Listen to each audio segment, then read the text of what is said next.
полоса. В 1987 году была реконструкция.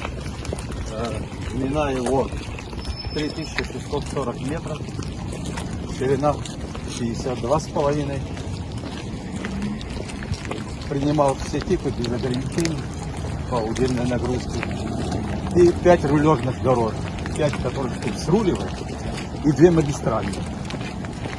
И 2 перрона, один вот малый, типа Ту-154, Ил-76 и 2 на 2 самолета под Ил-86. Перрон был там сделан под аэробус. Кроме этого здания, все остальные. Поэтому я предлагаю все-таки присесть в машину, посмотреть взлетно-посадочную и поехать. Возможности привлечения инвесторов сюда для строительства аэропорта. Инвесторы есть, желающие есть, надо, чтобы условия были даже созданы. Понятно.